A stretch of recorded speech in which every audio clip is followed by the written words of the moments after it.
Welcome to Mission Evolution Radio Show with Gwilda Wiyaka, bringing together today's leading experts to uncover ever-deepening spiritual truths and the latest scientific developments in support of the evolution of humankind. For more information on Mission Evolution Radio with Gwilda Wiyaka, visit www.missionevolution.org. And now, here's the host of Mission Evolution, Miss Gwilda Wiyaka.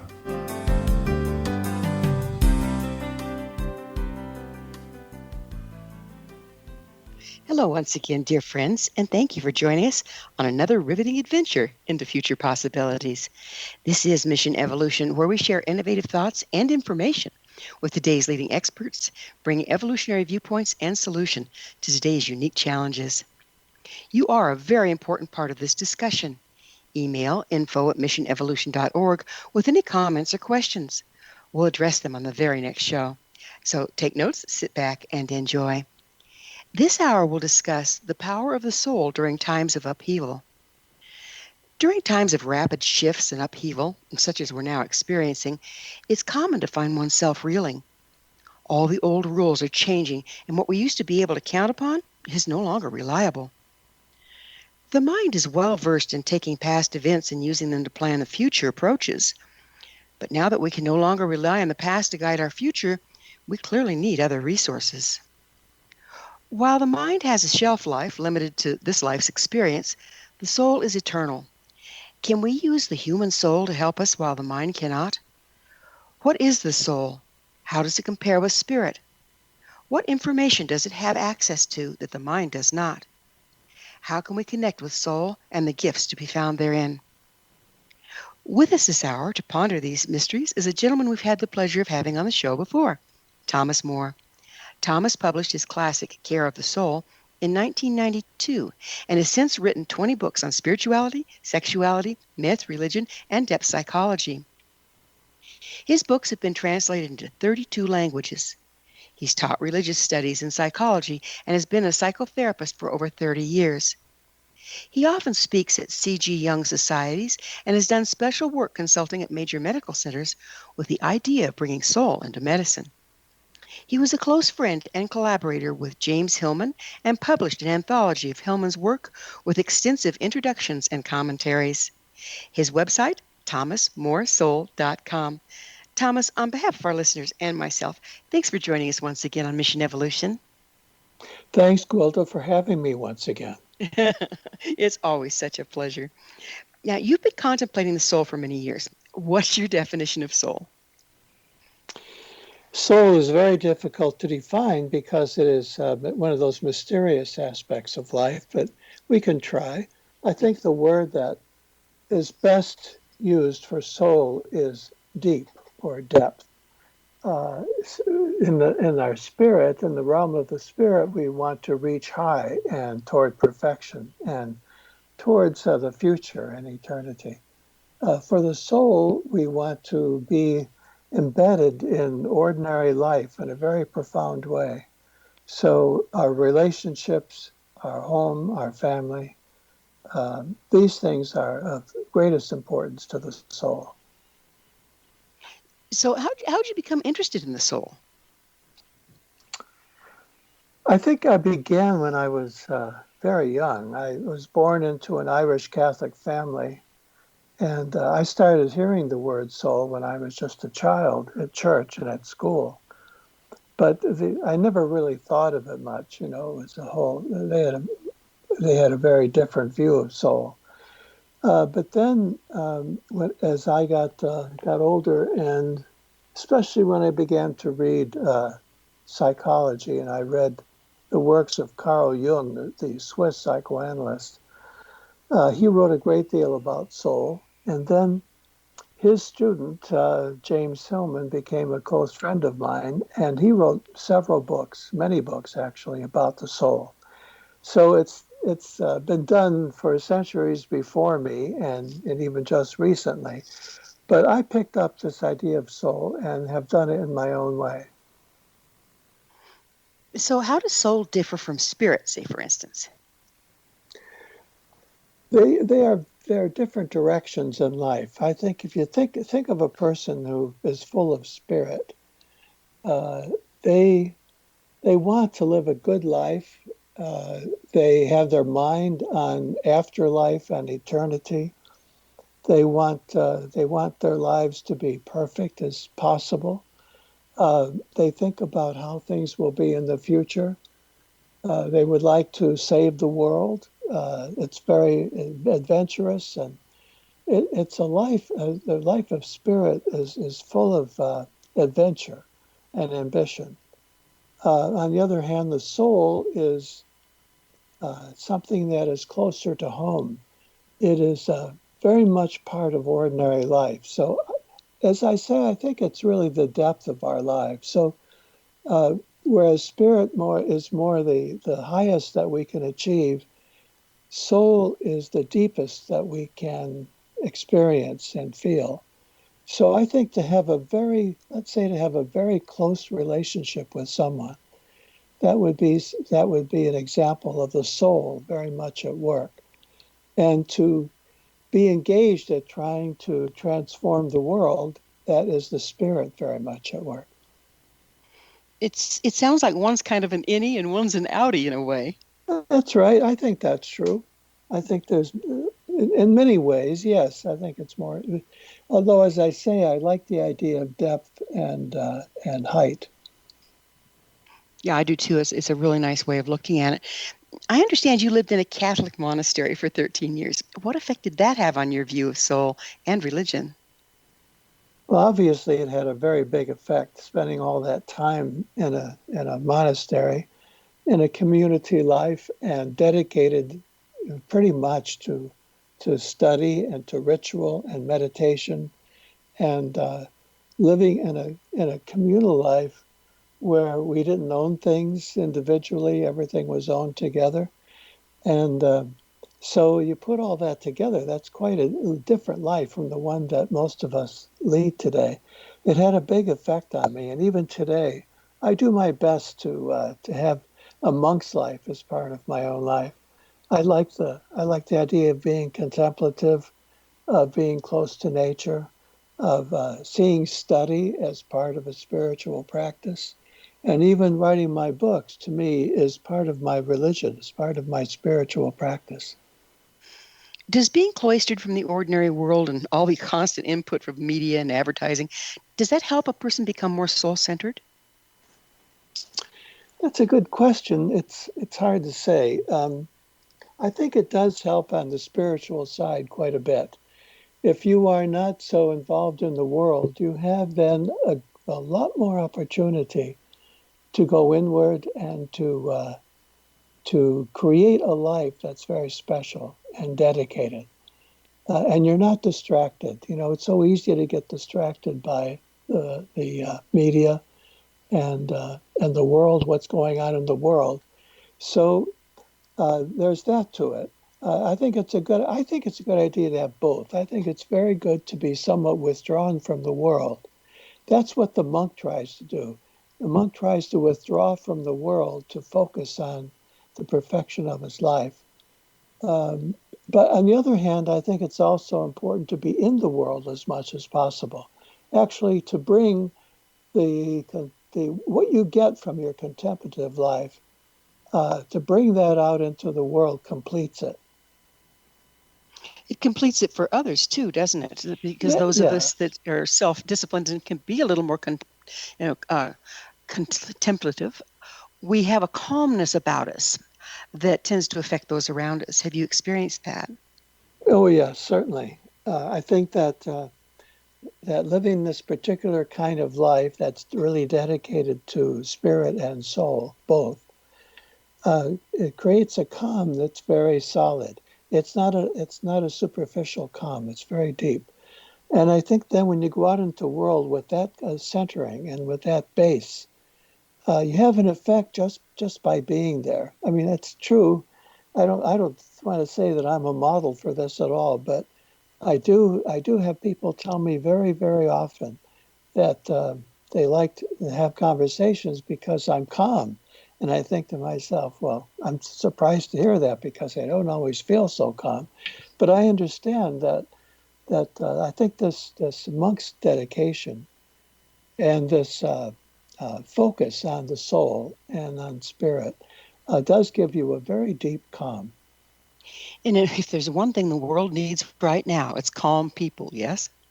Absolutely, we need calm because there's a lot of anxiety around, and people are, people are anxious. They're expressing their fear through anxious activities. They don't really know what to do in many instances, and so are acting out quite a bit. So, calm would be a wonderful thing to have these days. Absolutely. How does your concept of soul impact your work as a psychologist? Well, the work I do with other people is, first of all, I should say that calling me a psychologist, we're using the word based on its original meaning. Psychology really means, at its root, it means it means the mystery of the soul. That's what psychology, the word itself, means from its Greek original. Well, The that's fascinating. mystery I didn't of the know that. soul. Wow. Yes. Yeah. Psyche means, or psyche means soul. It doesn't Mm, mean mind or anything like that. It means soul. And logos, psychology, the logi part of it means mystery or mm, mysterious meaning. So yes, in that sense, I'm a psychologist in that I work with soul. And when I do that with people, I just finished an hour of doing that kind of consulting just a few minutes ago. mm, And what I do bring calm. Uh, I direct my attention to the person's soul, to their depth. I don't just try to solve their problems or help them solve their problems or get rid of some things that are bothering them. I try to go deeper than that and to touch on who that person is, where they're headed, um, how they can express who they are as individuals, because that's a big part of the soul. The soul grants us a deep sense of individuality. And I think today it's difficult to feel like an individual because we are so bombarded by ideas from the culture of what's right and what's the facts are and how to behave. It's very hard to really be closely in touch with your own self. And that's what I do when I work with people. I help them get back in touch with themselves. Well, isn't that really what we need right now? Because the old rules are changing, like we said in the intro, and we can't find guidance from the way things have been. How can we reconnect with the depth of our soul? And if we do, can we find guidance there? Yes, you certainly can. If you are in touch with your depth, with your soul, you know who you are better. You know better who you are. And therefore, your choices and your decisions will be from a very deep place. And part of soulful living is to use your imagination to read the signs in the world around you of what to do. For example, for myself, um, when I became a monk and was studying for the Catholic priesthood, I dedicated myself to that for 13 years. Every day, I was really dedicated to it, and I thought I'd spend the rest of my life at that. And then one day, I woke up in the morning and I realized that whatever had got me into that was now missing. It wasn't there anymore. I felt a gap where that desire had been. And I immediately left. I Mm. walked out of that life immediately Well, because I could tell. I'd really love to go deeper into this because I'm sure all of us have had that experience, but not to that degree. But we need to take a commercial break. Thomas and I will return shortly, so don't go away. You're listening to Mission Evolution, and we're coming to you on the X Zone Broadcast Network, www.xzbn.net.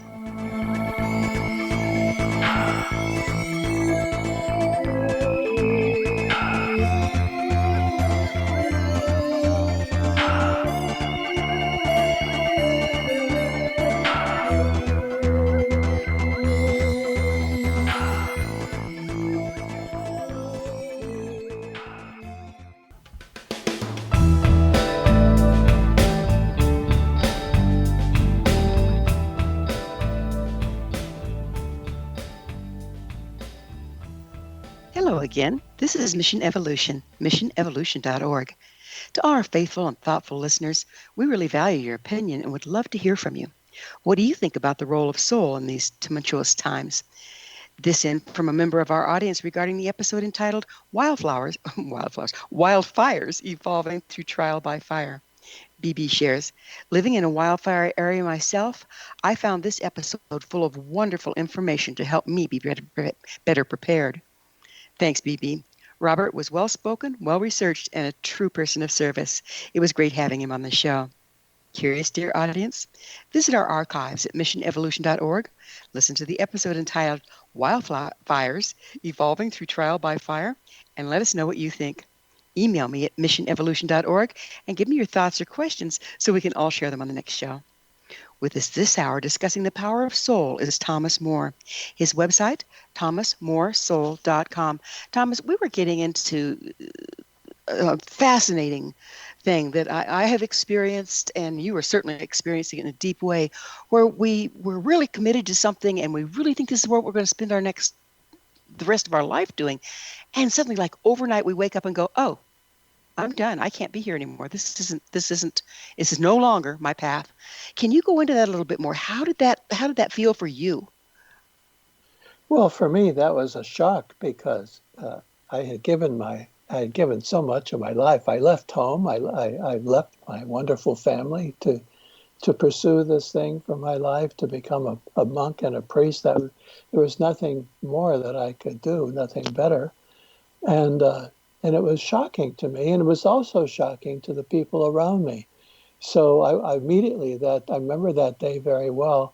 I was in my 20s. I went to the head man, the person in charge, and I told him that what had happened, and I wasn't going to go any further. And he said, well, why don't you take a year to think it through? And I said, I don't need another 5 minutes to think it through. It's clear. It's so clear to me that I'm ready to go right now. Isn't that amazing? And I mean, like I said, I've experienced this.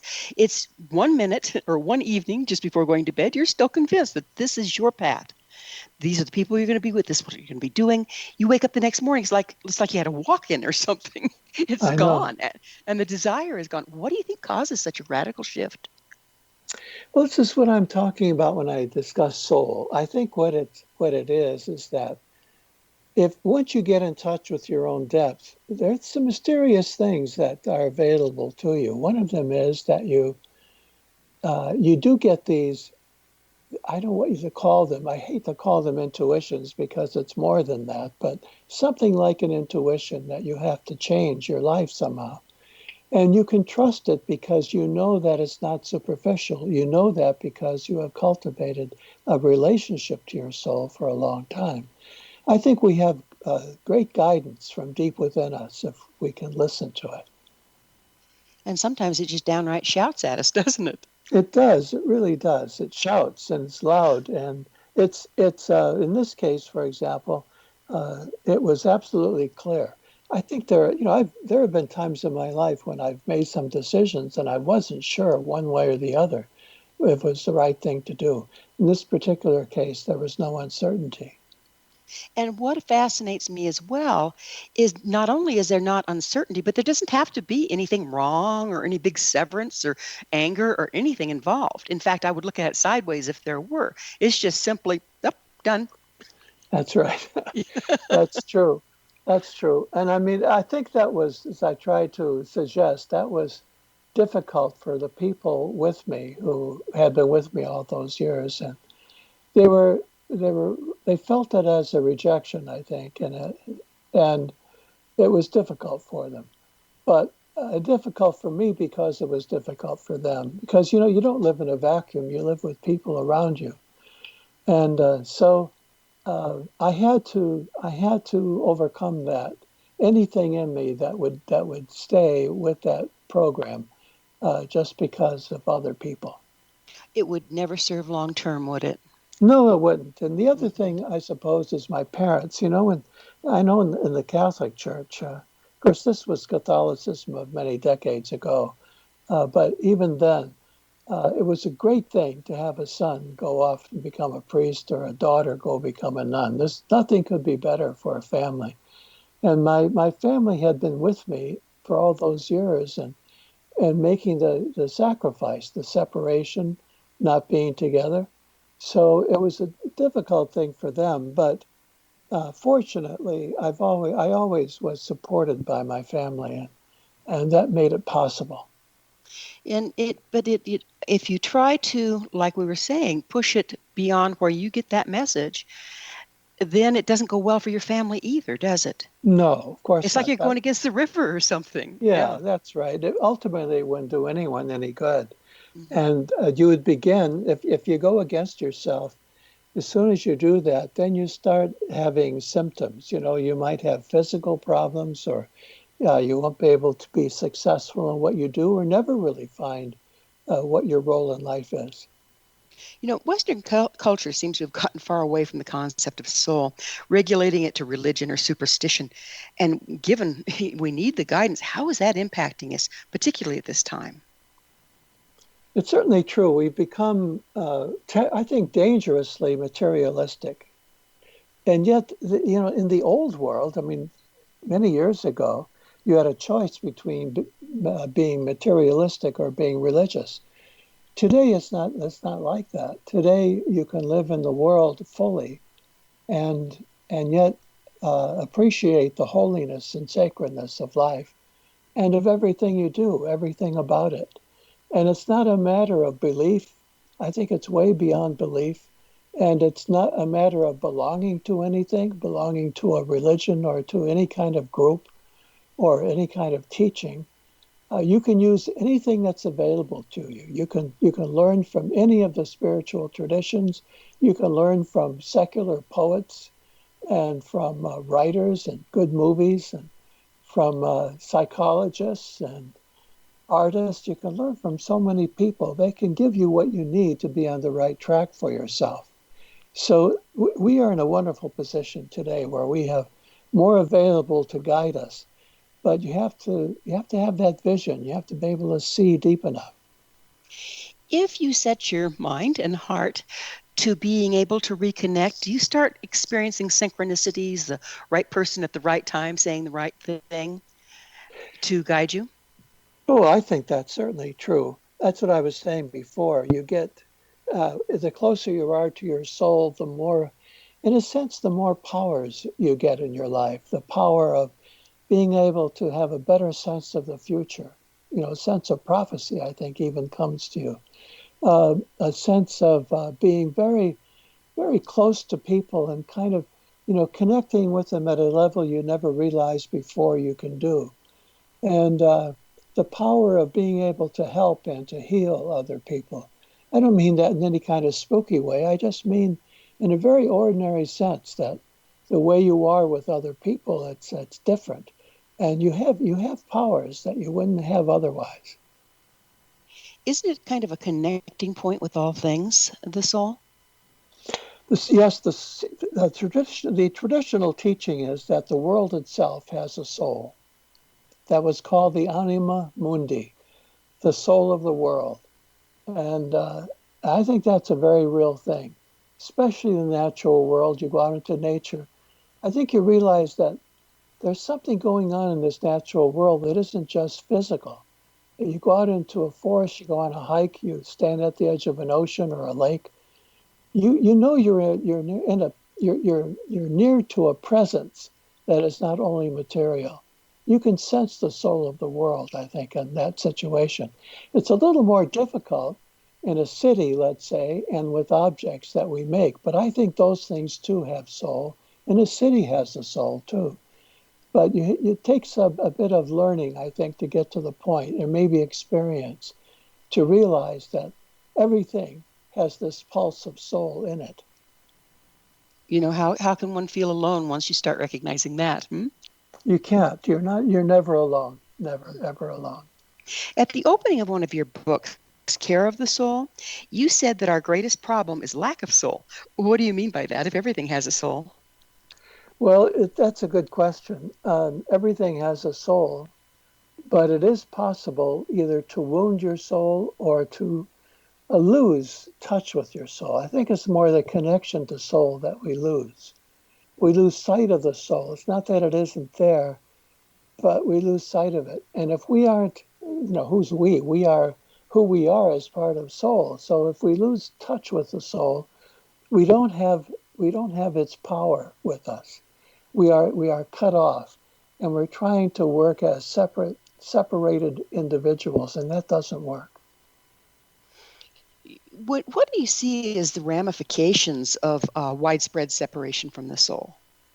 Well, the world that we live in, this polarization around the world, nations competing with each other and fighting with each other, races, nationalities, gender, all of these things, when they lose soul, they end up being polarized, and that polarization turns to aggression. So that's what we see in the world. We also see people not knowing what to do with their lives and feeling aimless and purposeless. That's also an indication of a loss of soul. When I've been around a person, and I myself have felt disconnected, it seems like narcissism is the result. You become a hungry ghost and you try to eat everything around you, and there's nothing to fulfill you. Yeah, so what happens there with narcissism is that you lose your sense of self. This is what I've been saying quite a bit, that soul gives you an identity. It gives you a sense of self that's very deep. It's not a superficial thing. It's not full of ego. But if you don't have that connection to soul, you are hungry for that sense of self, and that shows up as narcissism. So you fight, you struggle to have a self, to be somebody. And that narcissism just turns people off, because nobody likes to be around a narcissist. It's a very difficult state of affairs, and it seems like it's running rampant at this point because of all of our disconnect. That's what I'm saying. I think that's what we see in this world. We see people so caught up in trying to be somebody because they don't feel that they are someone. So they're reaching out, trying to be someone with their work, for example, instead of just doing their work. I see this a lot when writers come to me for some guidance. And so often they're so caught up in becoming somebody through their writing instead of doing the writing, that I have a hard time talking to them about their work. Well, when you that's kind of a reverse of the flow, isn't it? Isn't writing something that you channel from source? Not really. No. Oh, I thought it was supposed to be easy. Writing does require, I think it requires a powerful openness to a muse, to a voice beyond yourself, to a power beyond yourself. And I would say the muse is an aspect of this larger soul. Yes, we're speaking the same thing. That's exactly what it feels like to me, is that and as long as you're so self-centered, you're not connected with that. That's right. Right. And that's a very, very, very specific experience of what I'm describing there. What it means is that you're more interested in your success in life than in the work. And I think that we can be more successful in whatever work we're doing if we really focus on the work and not worry so much about having a bigger self and being successful. Well, that's kind of hard to get there from here, isn't it? It's like it's inside out and backwards. I know the Native Americans call us the inside out and backwards nation, and I see why, because we are kind of approaching everything backwards. That's exactly it. That's a good title for a book. Oh, I'll loan it to you. I can't wait to see what you come up with. That'd be number 21, right? Well, somewhere, yeah. Somewhere in there. He loses count. Somewhere in there. Well, we're going to have to pick up with this wonderful discussion on the other side of yet another commercial break. Thomas and I will return to our discussion shortly, so you stay right there. This is Mission Evolution. We're coming to you through the wonderful X-Zone Broadcast Network, www.xzbn.net.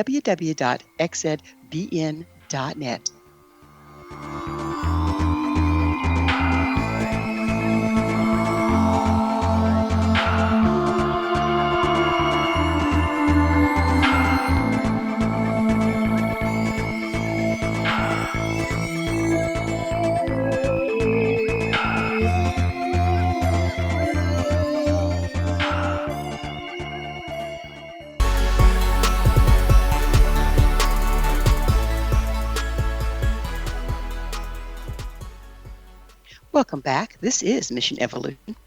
Did you know our entire leading edge information packed episode collection is available to listen or download with our compliments?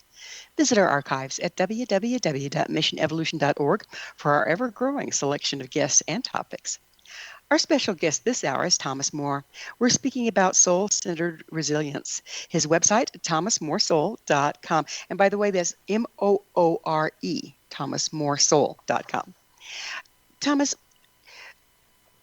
we were, getting into talking about how we can access information by being in connection with the soul of the world versus trying to build our ego through accessing information. Does the soul have access to knowledge or wisdom that the mind does not? Absolutely does. The kind of knowledge is different, though. It's more a deep, the kind you get from deep intuition. It's a knowledge that is very solid, but it is not one. It's a kind of knowledge that's not easy to put into language. This is a problem I have writing about the soul. All the words I use always feel that they come up so short of what I'm trying to express, because the language doesn't serve us well. I really focus in on words. I think that art is a very good avenue to soul. The arts can be. Not automatically. You have to approach the arts as though the arts were speaking to your soul and were not just entertainments or something for the mind, but rather for the soul. So if you stand in front of a painting and let it affect you, let it reach inside you, and keep going back to that painting, not to get information about it, not to know more about when it was painted or how it was done, but let that painting reach into you mysteriously. It will affect you and teach you, and you will learn things from it, but you will never be able to put those things into clear words. What is the language of the soul? I know a lot of different cultures look at it in different ways, and metaphor being one of them.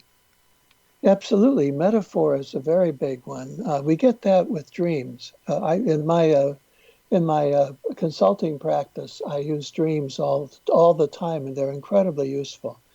And it's all about metaphor. It's all about being able to recognize that the dreams that come to us are like images in the arts.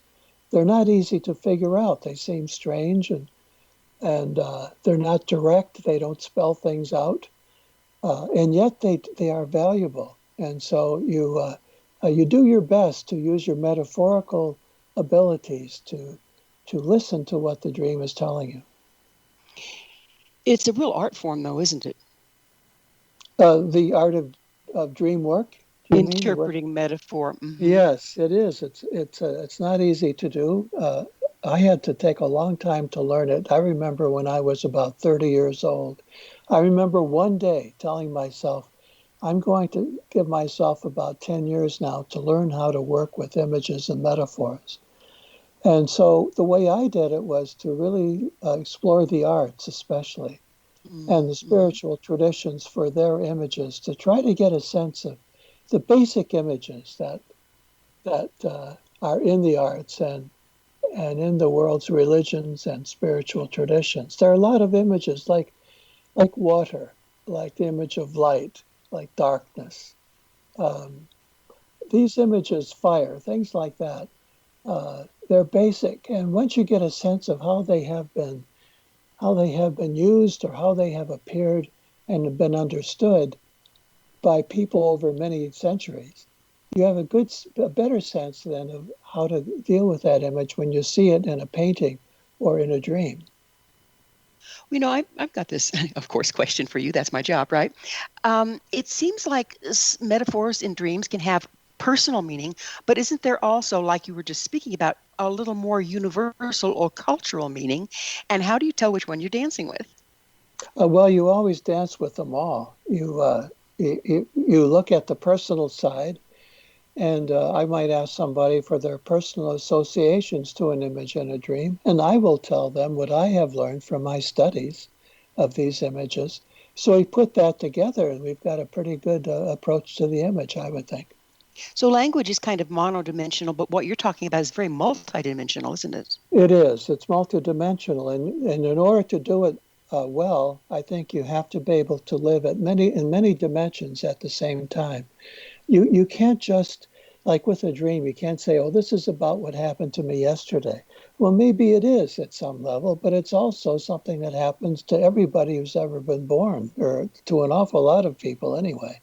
And you explore it at all these levels, and you don't try to come to a resolution, but rather you allow the image then to expand who you are and expand your way of seeing your life in the world. I've found a lot of that work can lead to precognition. When you try to figure it out, and then you kind of set it aside, and one day something comes to pass, and you go, "Oh, goodness, Yes, I knew this was yes, coming somehow." Have you experienced that, and what can you tell us about it? yes, I do experience that. And I think it's what I'm describing here all around about caring for the soul, is that when you live close to the soul, you're more open to things that have happened. One thing that's interesting about this is that, let's say we're talking now about some sort of inner guidance. I think it's a very good idea to live your life from an inner guidance. And if you have it, like I had that time when I told the story of how I woke up and I had to leave the life I was in. Well, I obeyed what I heard. I followed what I heard, what I sensed. But those kinds of things, those intuitions, when they come, they don't last long. They may only be there for a day or an hour or maybe just a few seconds. Notice how with dreams, if you try to write down your dream or remember your dream, if you let it go for a whole day, you probably will never remember it again. These things come and pass very quickly. So I think the big thing is to be alert and to do what you can to what's the word? I guess to capture the intuition that you have or the insight, capture it, and like writing it down or maybe speaking it into a recording, something like that, so you keep it. And keeping these images is part of a soulful life. I journal every day for just that reason. If I've had Mm. dreams the night before, I journal them. Um, but I find that there's metaphors going on in your daily life that are as powerful as the ones in your dreams if you do, like you say, are mindful of them and capture them. Have you found that to be so? Yes, yes, the whole world, actually, when you get down to it, the whole world is metaphorical. The whole world, everything in our lives speaks at multiple levels at once. Mm. So for me, for example, the act of leaving this religious order that I was in, leaving it is something, a fact of my life, and I can put it on the timeline of my life.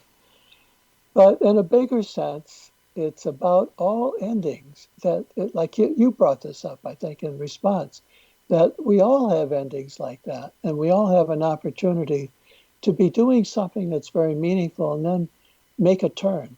So I learned that, oh, this is what life's about. This is how it works.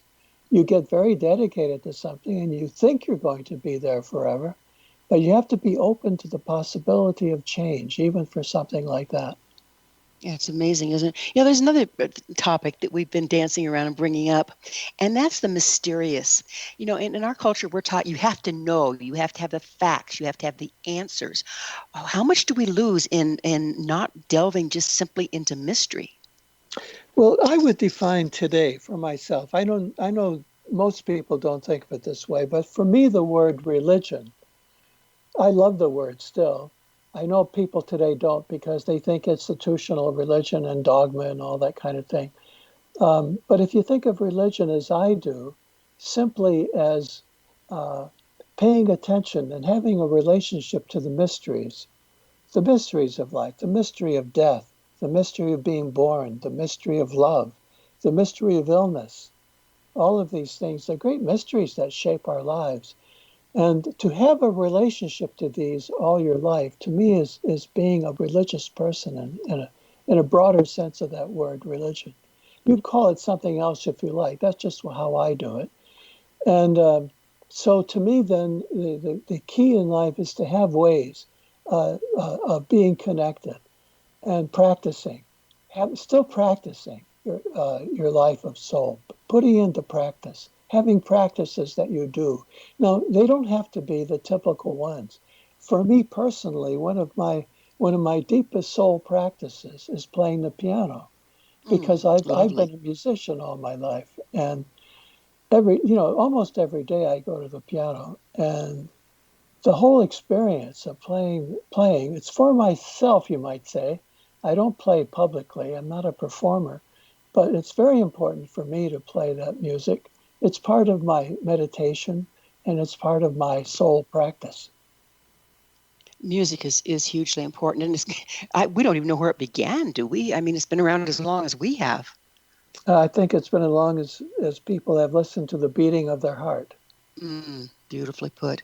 Beautifully put. In the Celtic tradition, if we're talking like, say, shamanism, the mystery was what led people into new experiences, into new knowings and understandings. And yet our fixation on having to know, and yet here we are in one of the biggest mysteries of our time with COVID and everything else going on. How can we use that luring of the mystery to bring us to a different experience of what we're going through? Well, I think that's the key. We are face something very mysterious. That scientists can tell us a lot about it, but its presence here now in our life and affecting the whole globe, that's quite a mystery that this thing has come on us. And I think that we have to think of it in those terms, not just in the physical terms, and react accordingly. This danger has put us in a place that's very different from most of us, and it doesn't happen too often in human history. I mean, it's there in history, but it's a bit rare. So I think it's up to us then. The only way we can deal with it is to respect it and to give it the kind of honor we would give to some religious experience. I don't mean to be spooky about that, to make it too much more than it is. But on the other hand, I think it is something that's coming into our life, our society at this time, and we have to respect it from the depths of our hearts. It feels like a healing crisis in a way, doesn't it? I think it is. Some people have been talking. I've been talking a lot about it. You can imagine to people Right. these days, and a lot of people have been reading a book of mine called Dark Nights of the Soul, and see Mm-hmm. this as a dark night of the soul, which it certainly is.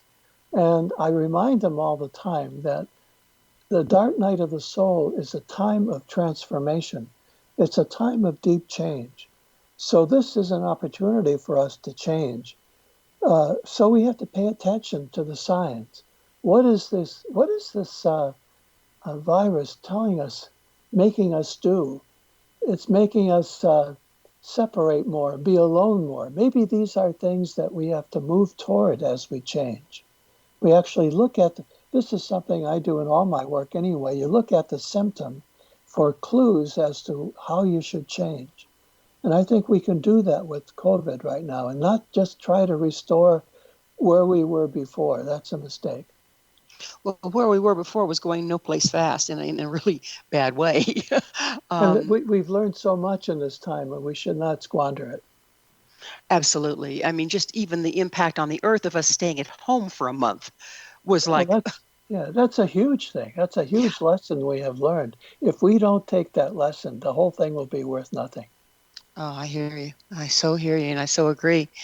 So we are just about to approach another break, but on the other side, I'd like to get into how we can approach this from a standpoint of a mystery versus polarizing, and what difference we'll see one way or the other. You game? Absolutely. Right here. We need to take that commercial break, though. So Thomas and I will be back shortly to continue our discussion.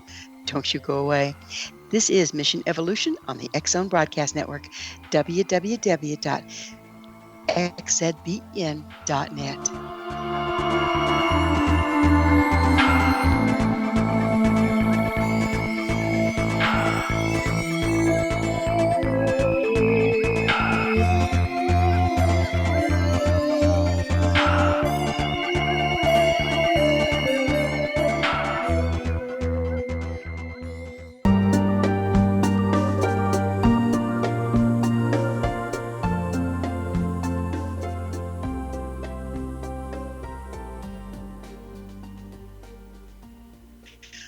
Welcome back. This is Mission Evolution, bringing gifted people of service to the world.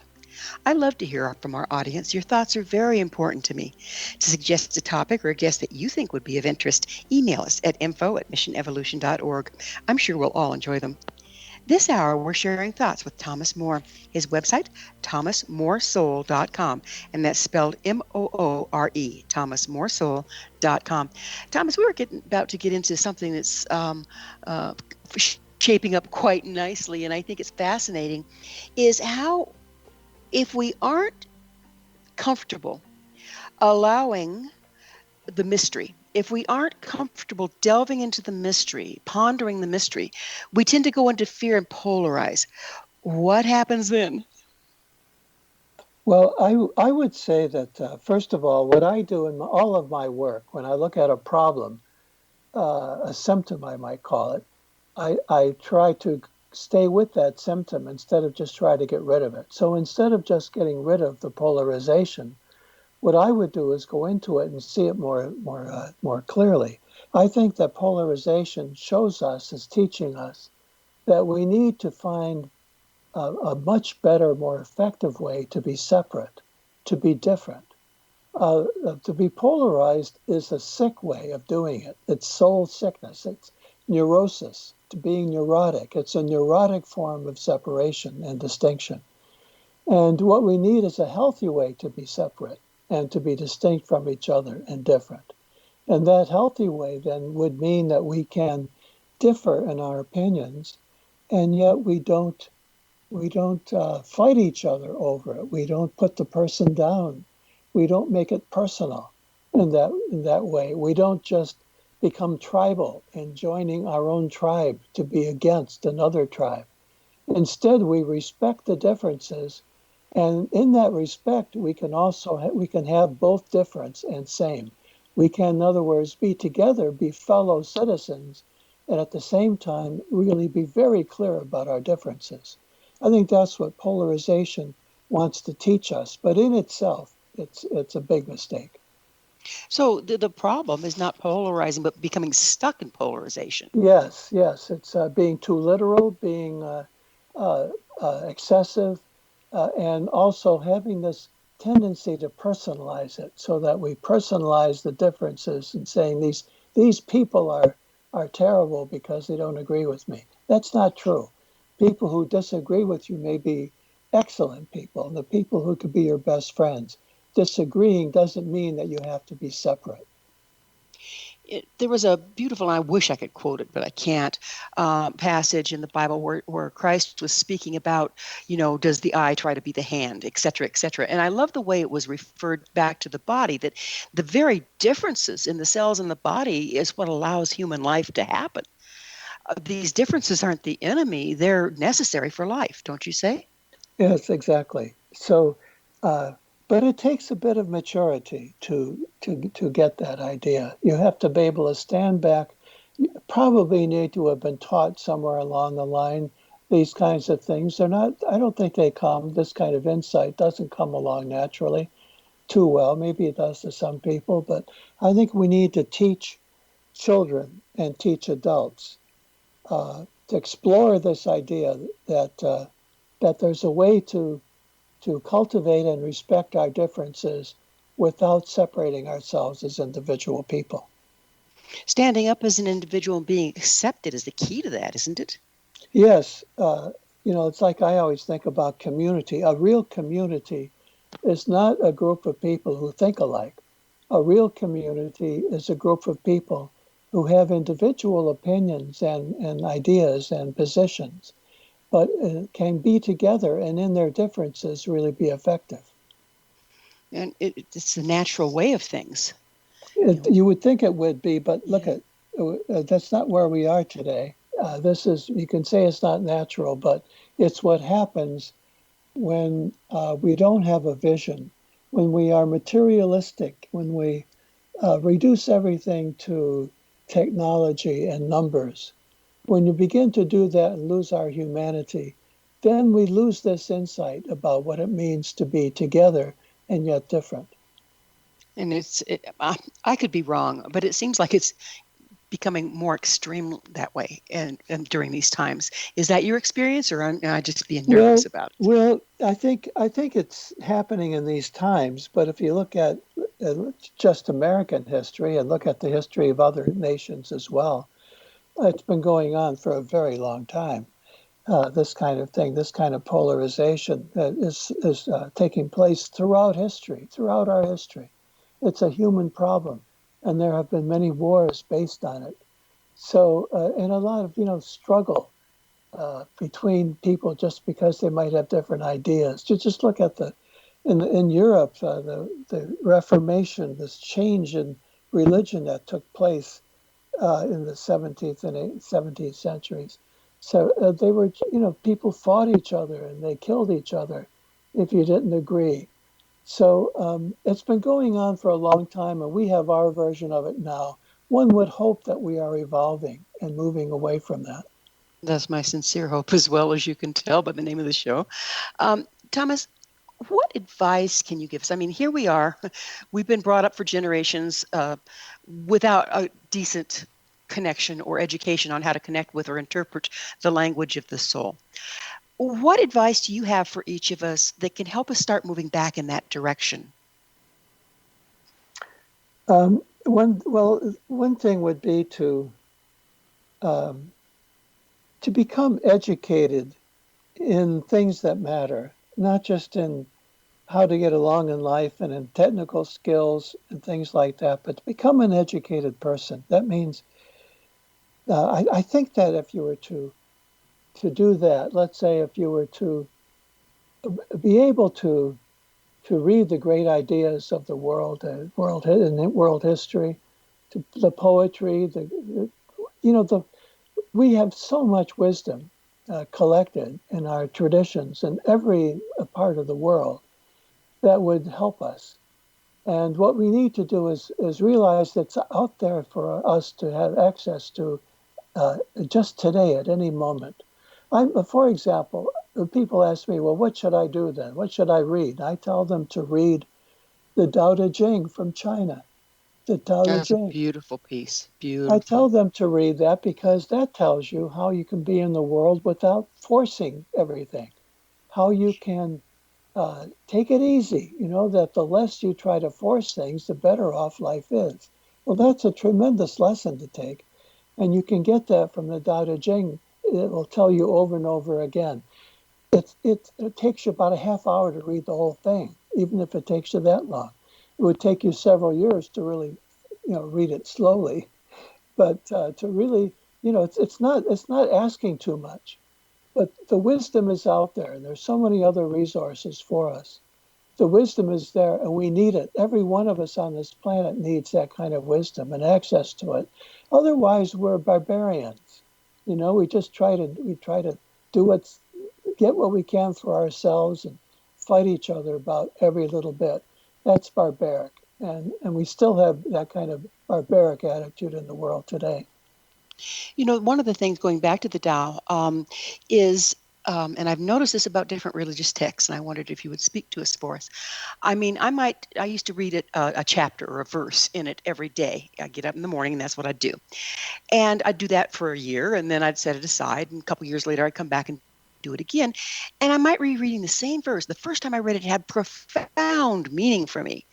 The second time I read it, it still has way profound meaning, but a totally different one. How do those texts do that when some others may not?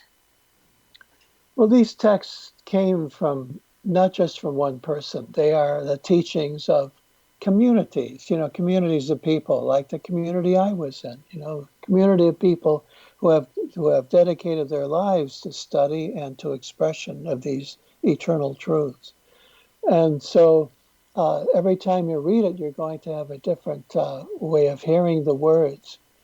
And not that it doesn't mean anything in particular. It will be a basic teaching, but you might get deeper insight into it each time, or think how it applies differently each time.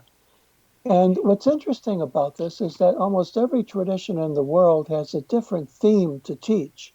The Tao will teach you how not to force your life. If you read, let's say, the Heart Sutra from India, it will tell you how not to be overly attached to everything you do or to everything you believe in, not to be overly attached. That's a different teaching. All over the world, we have all these different systems, and they teach us these important things. And I think that's the beauty of being open, and as we can do today, be open to all the spiritual traditions, all the great artists, all the great literature, and become educated people. It's not too much to ask. Isn't that a road back to multidimensionality in a way? Well, it is. You aren't just then this person who's a cog in the machine of your society, just giving everyone making some people rich in our capitalist world, making some people rich, but doing a work that really matters to you, and that actually contributes to the evolution of humanity. What is your vision for the future, given the circumstances we're in? What's your vision, your best vision of how we can transmute this? Well, my vision is that we change in very small increments at a time. We don't evolve suddenly in this whole big culture around the world. It would be nice if we could do that, but that's not how it works. We move very slowly. And I think that we are evolving in spite of all of the difficulties we have today, the polarization in our country and so on. We have a tremendous history in this country. When you think of all the great artists and politicians and sports people and adventurers we have had, scientists in our society, American society, we're going through a real challenge.